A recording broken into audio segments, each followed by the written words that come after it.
Hi, my name's Alicia, and I'm trying to not be fat anymore. Is that how I'm going to start this? I guess so. I am 35, and oh god, I don't like thinking about the fact that I'm 35. I just turned 35 about a month ago. Actually, I think it was exactly a month ago today. Oh shit. And I told myself that 35 was going to be my year, that I'm going to get in shape again. I historically was pretty underweight, like skinny fat, until I went into college and I gained just all of the weight really quickly. And I hit 214 back in 2005 or 2006. I hit that top weight and I realized at that point, I'm fat. I should do something about that. And I managed to lose down to 185, and I plateaued there for about a year. I got under medical supervision and went from 185 down to 134 over the course of basically a summer. It was a few months, somewhere between 3 and 5, so I usually say about 4 months. And I was at that point 28, 27, 28, in the best shape of my entire life. Going into 29, I gained back a little bit of weight because the reason I got to that ridiculously low weight is because I was on an incredibly restrictive diet, and I started adding foods back in later, and in doing so, I gained a little bit of weight, mostly because I was just eating more calories. The diet was so restrictive, I could barely hit 1,200 calories before. And so I was at, like 140, 145, something like that. And I was going to the gym at least once a day. I was biking to and from work, and I was in literally the best shape of my entire life, and I was so fucking happy because I was like, yes, I'm going into my 30s and I am like in the best shape I've ever been in. Like, I'm not skinny fat anymore. I'm fucking strong. My body can do anything. And I was biking to work one day, and a car turned left straight into me. I flipped over the hood of the car and got a really bad concussion and beaten up pretty badly. And it took me a long time to recover from that. And in the process of trying to recover from that, I was in bed a lot because I had a really bad concussion. I had really bad vertigo, and I was just nauseated all the time, and I could barely move. And I had really bad PTSD because, I nearly died. I got hit by a fucking truck.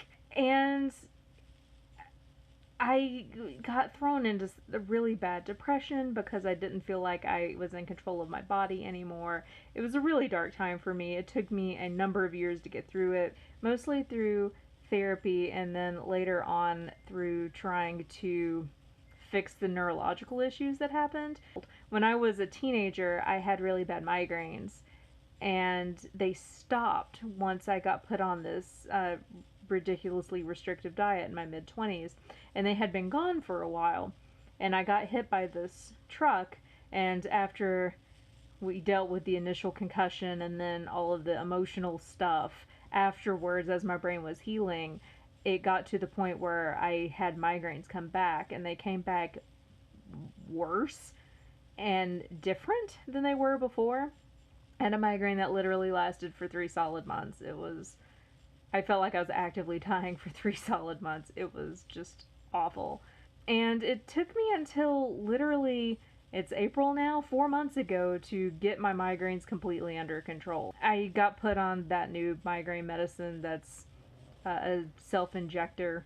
It is amazing. It's literally changed my life. I've gone from somewhere between 5 and 20 headache days a month down to basically none. I've had maybe 4 migraine days since I started taking it, which is insane. So I was partially bedridden with migraines for literal years, and I also was working a job that basically worked my arms to death. So I ended up having to have surgery on both of my arms. I had to have a ulnar nerve transposition in my left arm and carpal tunnel release on my right arm. And in particular, the left arm, like, that's a gnarly fucking scar I have. They actually cut open my elbow and moved my funny bone nerve so it doesn't wrap around my elbow anymore. And the carpal tunnel scar is not nearly that bad. It's a wee tiny scar in comparison. So I had to rehab those surgeries, and I was out of work for about 6 months at that point to get both of those done because I had to get them done back to back. They won't do them at the same time because then you have no arms. Through all of that, I don't have any of the strength that I used to have. I'm just a big jello-y mess now. I have not quite hit my highest weight again yet.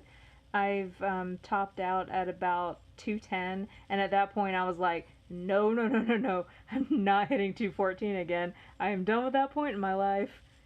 I need to get my shit together and actually do this, because I have gone from working from home primarily to working in an office primarily, and it's a lot harder for me to get out and exercise because I am the most active in the middle of the day, and that's harder to deal with in an office that doesn't have a built-in gym.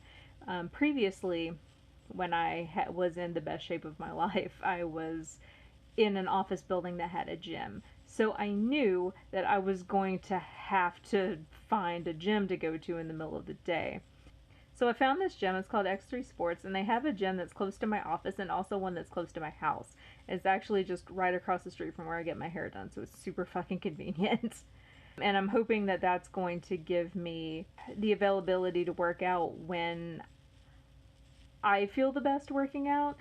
I have big fucking fitness goals. 1, I want to not be a fat ass. 2, I want to be fucking strong again. 3, I want to be able to actually run this fucking half marathon and not get kicked off the course. I'm really scared that's going to be something that happens, because if you can't keep up a 16-minute pace, they will wipe you from the course. And right now I can run about 6 miles continuously, but I can run that 6 miles at a 16-minute pace. So I need to up my pace considerably to be able to run 13 miles at a 16-minute pace. So that's just kind of where I am now.